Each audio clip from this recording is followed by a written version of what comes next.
Hey YouTube, it's Dimitri. Today we're going to talk about computer science career paths a little bit. I'm going to deviate around on some related topics with this because a lot of them have really been hitting me lately.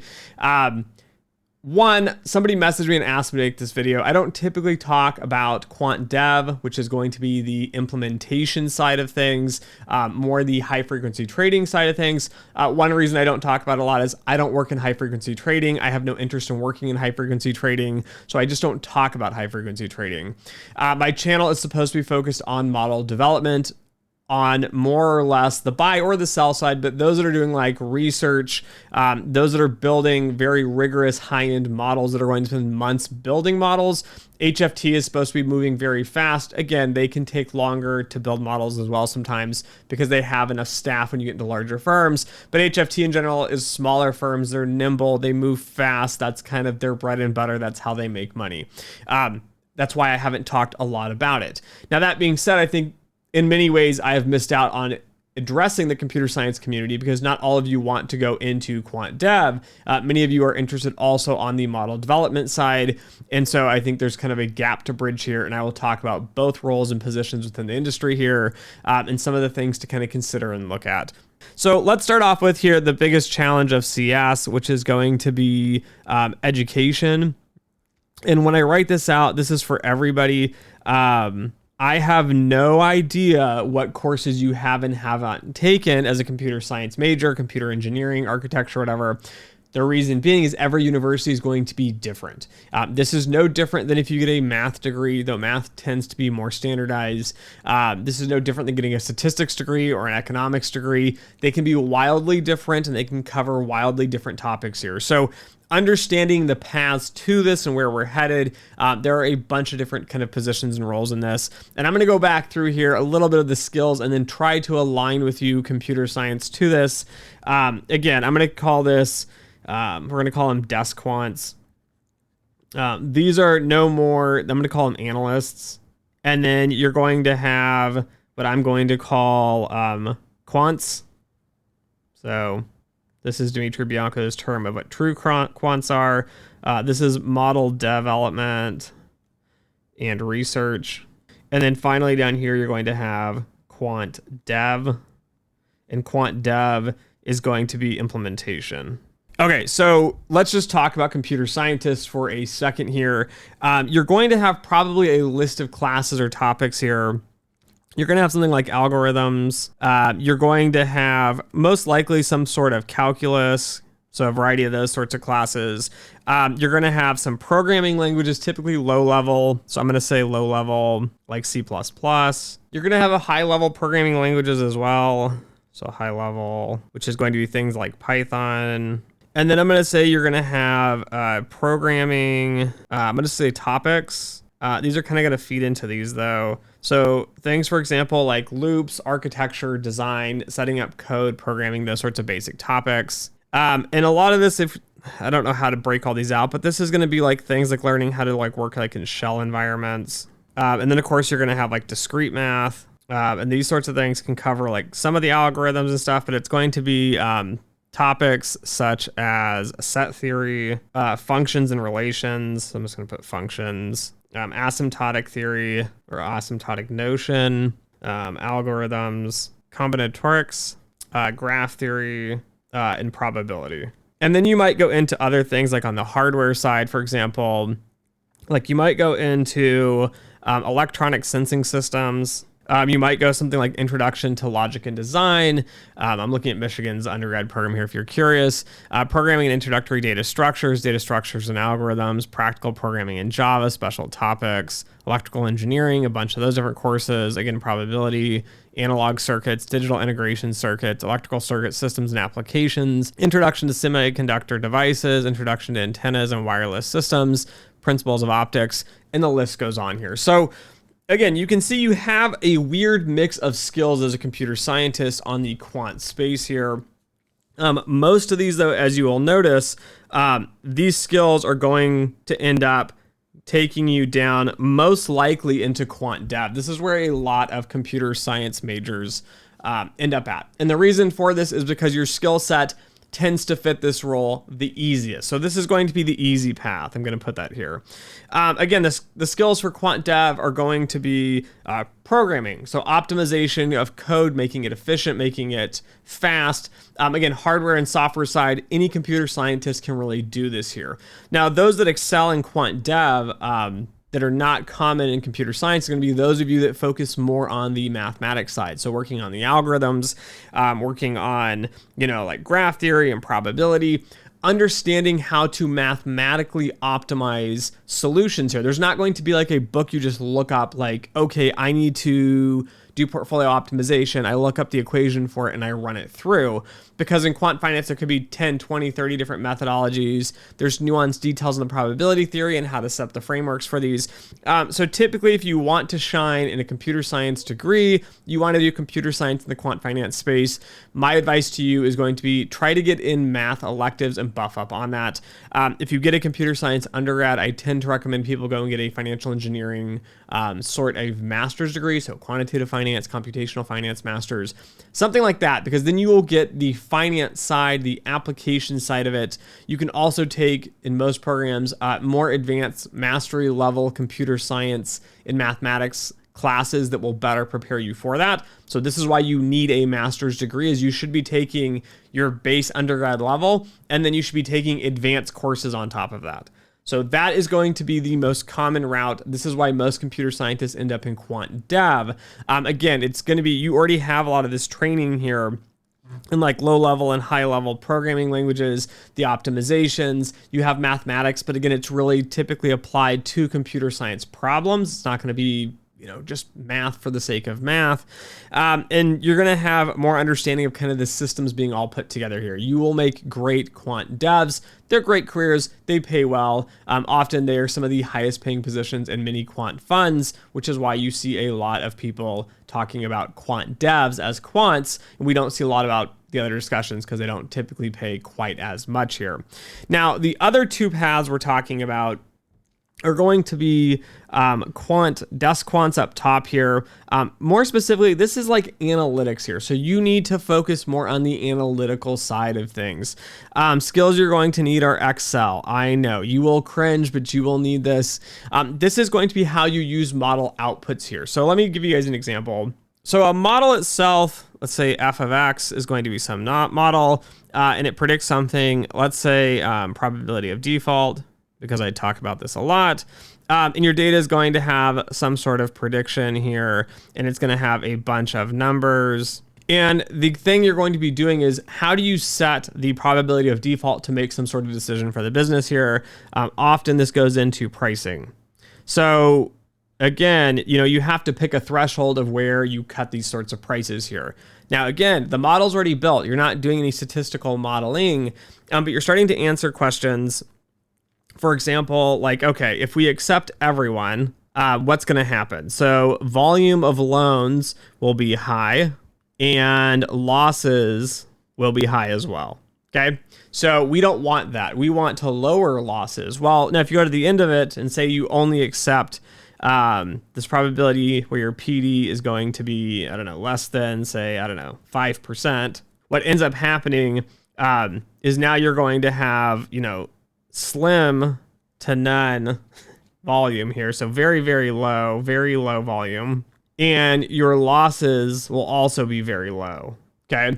So now we're ending up in this issue here where you say, well, how do you pick the optimal amount of, where you cut the score here? This is an analytical problem, right? You're not statistically modeling anything. You're going to do analytics to figure out what this is going to entail on this. A few things is going to consider this is going to be, how much capital do you have? You can start to figure out from using data. Now you're going to be pulling in multiple sources of data. If you set the PD at this specific level, we will get a prediction, an estimate, an analytical estimate here. We're just doing analytics. Given the data we have, we will get X amount of volume. Okay, so you can use capital to help set where you're going to be at. You can use this to simulate and figure out how much volume and how many losses you're going to have. Other factors are going to be, your risk tolerance. Now, you might have some sort of target CNL. So CNL is going to be cumulative net loss. This is with credit portfolios. How much loss as a percentage are you willing to take? 5%, 10%, 30%, 50%? Like, what is your CNL target here? Again, putting these two together is going to help you select some sort of threshold for PD. Now, you need to get a little more dynamic as well, because when you start to get more dynamic, what you're going to be thinking about is there is an entire marketplace. There's a marketplace right here. What is going to be the price for the loan? Right? So you might come back down in here and have these two attributes and be thinking, okay, we're going to set our PD to a specific level. We're going to use a pricing model that gives us the prices for this. We're going to now also look at pricing strategy. So often it's not just purely a model. And we're trying to figure out what is the market going to be pricing these loans at. Because if you price the loan too low, you're not going to get any volume. If you price the loan too high, you're leaving money on the table. You also, when you overprice, you pay too much for a loan. Now the issue is your losses are going to also go up here. So the dynamics of losses are going up. So as you can see with this, there starts to be multi-factors that start to come together. Again, more advanced firms will have more modeling to try to solve some of these problems. But often when you have like market dynamics, and supply and demand of things, of products, for example, like mortgages and auto and credit card and all these different things going on, and interest rates moving from the economy, from the government intervening, and there's inflation, there's all these factors. You can't often simply just boil it down and say, here's a quick equation, here's the solution here. You need a desk quant who's going to understand, again, the predictions here that we're talking about from the model. How can the model be used? Why can the model be used? And then they also need to understand over here the financial markets. And then they also need to understand in this section over here, the actual dynamics now of just pricing theory and supply and demand of the economics of this with the financial markets. And with the modeling itself here. So this is what desk quants do. If you want to go into this space, take more analytical courses here. Courses I'd recommend would be like probability, which you've probably already taken some of them, like financial classes like, financial markets, or also called capital markets. You might also take some economics courses. So many of you are not going to take economics courses being a CS student here. But if you take some economics courses, some finance courses, some probability courses, these will help round you out in the analytical space here to really get into these nuanced details of how markets move, how the models are interacting.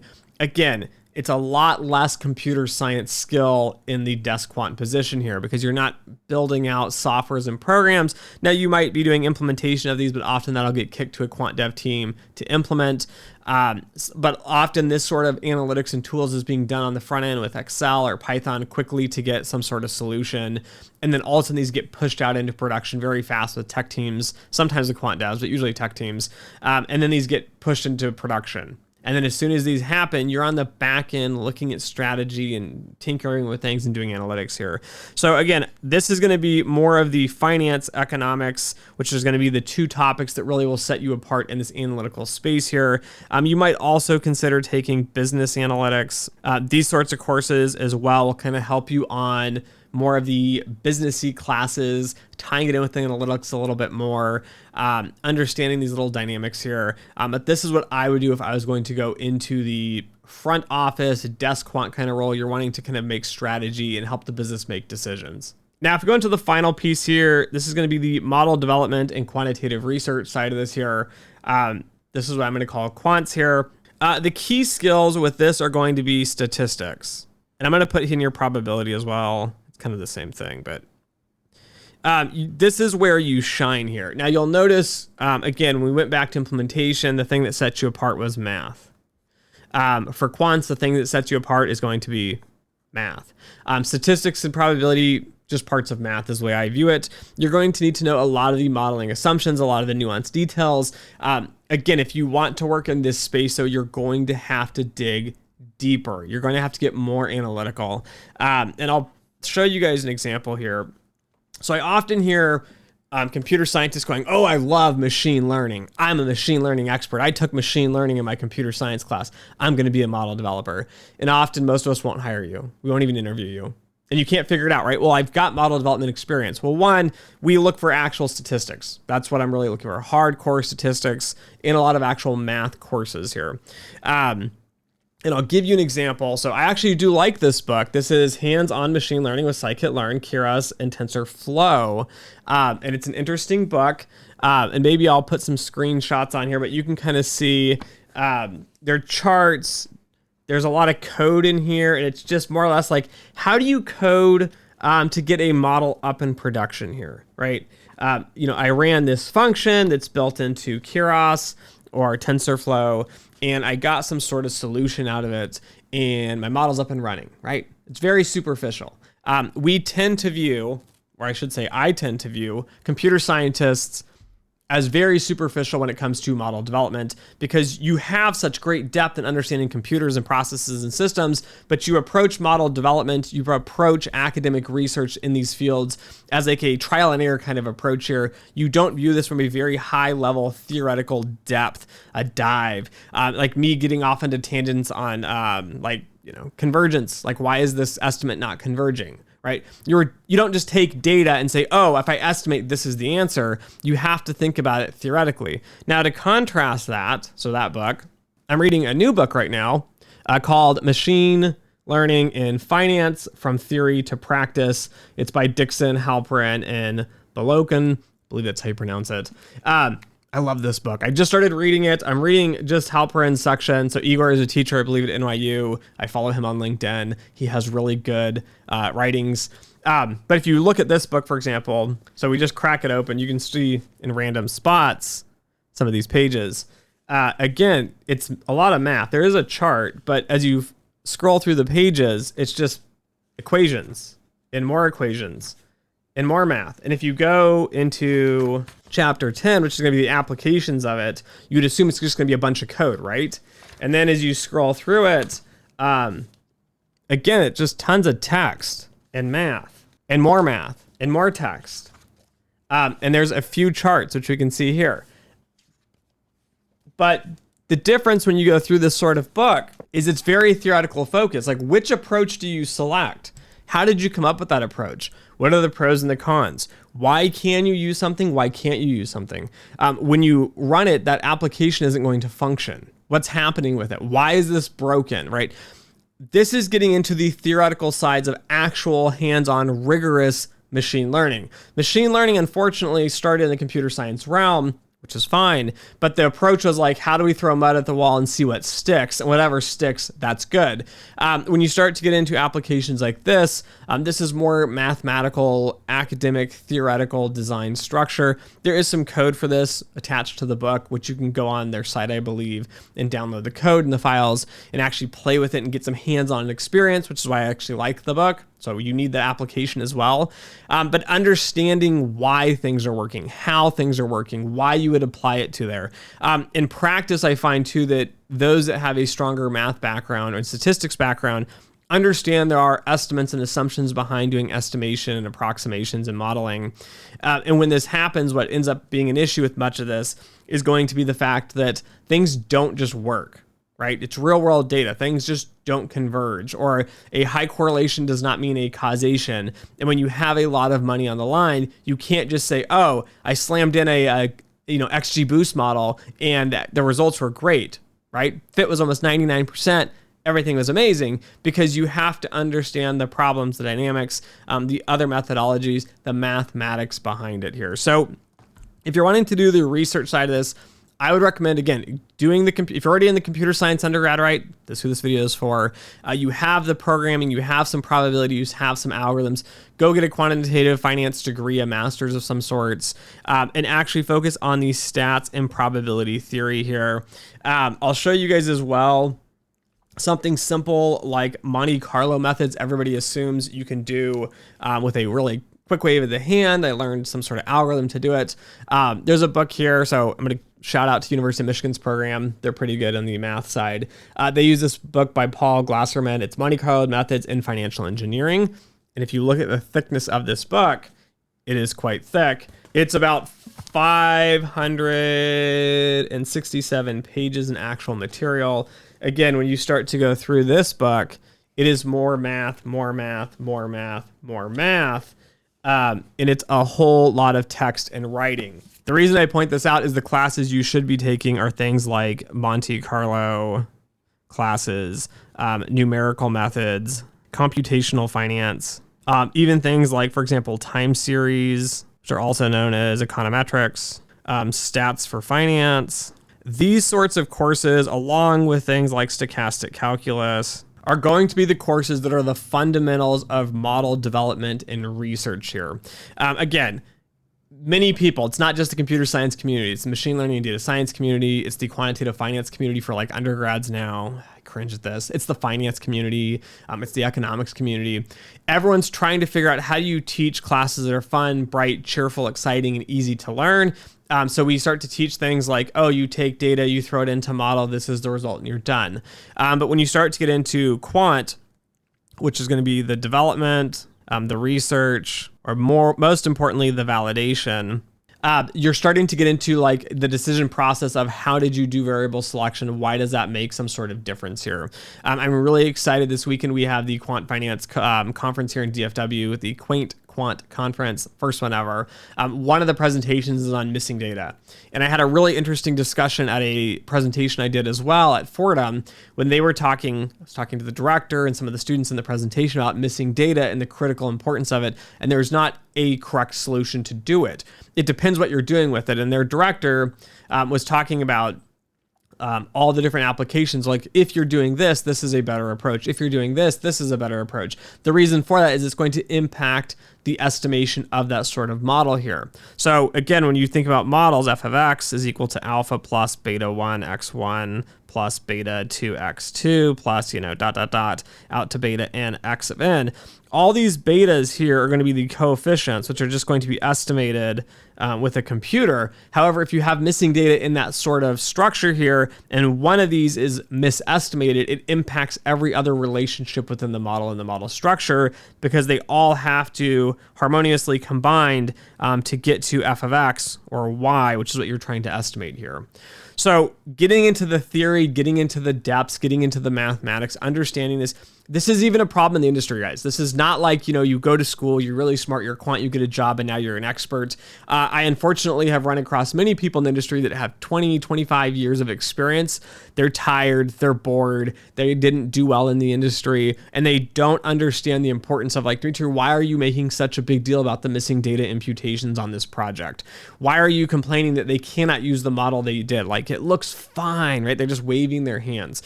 Getting into these depths, getting into this, it'll be far more interesting for you as well as a career. So if you enjoy this, but knowing these nuanced details, really going into the math, going into the theory, the financial theory, the math theory, the stats theory, and putting all this together is what makes this kind of a meaningful and reasonable career to have. So when we go back to these skills here, again, if you want to do front desk, if you want to do analytics, take analytics, finance, and economics. If you want to do quant model development, again, do stats and math. This is really the focus. And for quant dev, you're already pretty much there. Again, take mastery level courses, really hone in on optimization. Do some more math though. That's what's going to set you apart as a quant dev versus everybody else in tech. So anyways, those are my tips and tricks. That's how I would approach going from a computer science undergrad into a graduate degree into the quant finance space. Thanks for listening. Thanks for watching. And as always, until next time.